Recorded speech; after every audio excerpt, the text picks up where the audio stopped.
How big is Jumia Nigeria? So Jumia Nigeria is really big and moving really fast and growing very fast. As a matter of fact, we are already one of the biggest retailers in Nigeria. Not only online retailers. We have one of the biggest accounts for Samsung, for instance. We have currently over 1 million customers to date. We employ over 1,000 people directly and 3,000 people indirectly. And we have also massive logistical operations. As for instance, we own over 800 trucks and drivers, motorcycles. You've got 16 warehouses, you were saying earlier. 16 warehouses across the country. Yeah. So we have a couple here in Lagos to be able to serve our customers faster, reach our customers faster, but also spread around across the country, for instance, from Kano to Port Harcourt. So if I'm a customer in Kano, how quickly do I get what I order? I would like you to get the product in less than 24 hours, but realistically, from the time we get the product in our warehouse in Lagos, I would say 48 to 72 hours. And what are the things that are selling on the platform? What are the top three? So we are really a supermarket, a hypermarket online, because we're striving to be like Amazon.com in Nigeria. That being said, there are some categories which are moving faster than others today. The first one is mobile phones, strong interest, and I think that the equipment rate is increasing. The second one is fashion, because it's a very fashion-driven and conscious country. And the third one for us today, I would say, is entry-level home and appliance, kettles, blenders, etc. Yeah, sort of small end, low-end items. Yes. And in terms of users, what's the split between PC laptops and mobile phones?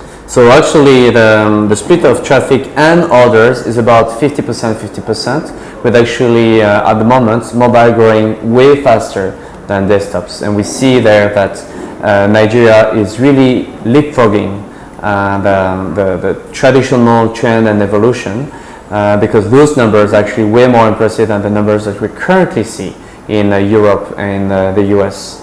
Everyone is talking about the shift from desktops to tablets or mobile, but this actually has already happened here. And you've introduced a smartphone brand from Dubai with a preloaded Jumia app. How does that work? So that actually, that brand is called Innjoo and is moving fantastically well for us. As a matter of fact, in 2 months, it has already become our biggest brand on the platform. We're actually moving a couple of hundred and sometimes 1,000 pieces per day of this specific brand. And you worked with Jumia in Morocco. Yes. How does Morocco compare to Nigeria as a market in terms of the differences between those two markets? It is fairly clear for us that Nigeria today is a much more favorable market for an online platform than Morocco, and that for multiple reasons. The first reason is, in order to be successful, an online platform needs a big market. We're talking about 180 million people here in Nigeria and growing, and it's already the biggest economy in Africa. Second, we need to look at competition, and the offline retail infrastructure, and even the online infrastructure, is very, very, very limited. So we actually have very limited competition. The third thing is, I would say, the sheer and pure appetite of the population for the product we want to deliver. And the Nigerians are very forward-looking, very entrepreneurs, and want to innovate and test new products. So we've seen a much faster acceptance of the service we want to deliver in Africa, in Nigeria, than in Morocco. Payment is always a problem. How when Jumia arrived, how have you solved the payment issue? Yeah, so at the core of the payment issue, you have the issue of trust, basically. Do I trust this service and this brand enough to give those guys my credit card number and all my personal details? So of course at the beginning trust was really, really low because a lot of people in Nigeria thought they were a scam. And so what we implemented the concept of cash on delivery, whereby you pay for your product in cash only when you receive the product, which enabled us to really kickstart the business. At the moment, what we see as the brand is growing and trust is growing as well, and people are becoming increasingly familiar with what we're doing, the share of electronic payments is increasing steadily in our portfolio.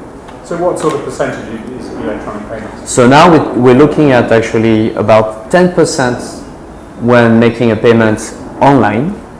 But then when we deliver the product to the customer, we offer them now two payment methods, cash or credit card. Yeah.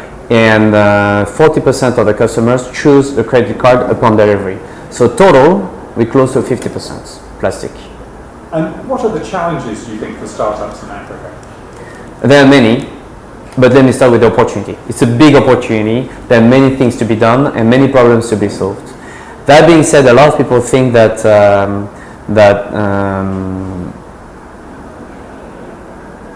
implementing a startup in Africa is easy. It is not. There are a lot of challenges. The first one is a lot of people think that it is cheap. It is not cheap. You have to buy a lot of things and do a lot of things by yourselves. And even, rent in Lagos are through the roof.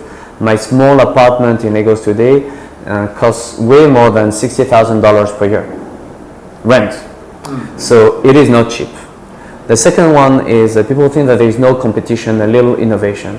There actually is a lot of competition because everyone is realizing how big the opportunity is. A lot of funds and money are coming, and the Nigerians, especially in Nigeria, I cannot talk of the other markets, are really resourceful and are starting to start a lot of very interesting businesses. Competition actually is strong. The third thing is, and last but not least, I would say, talent. I think that because Nigerians are really entrepreneurs, so a lot of them want to start their own businesses. The talent pool is just too small to capture the full opportunity. And so you have to come here, be really patient, be committed to invest a lot of time and money and a lot of training into the staff actually. But I like the sentence of Bill Gates, which says usually that we tend to overestimate what can be achieved on the short term, but underestimate what can be achieved on the long term. I think that's exactly true for Nigeria. And is Jumia Nigeria profitable? We are not profitable yet, but that's not our intention. Our intention is to grow, to capture as many customers as we can, and which will give us the reach and the scale to then become profitable, like so many online platforms before us. Tmall in China, or Alibaba, or Amazon in the US.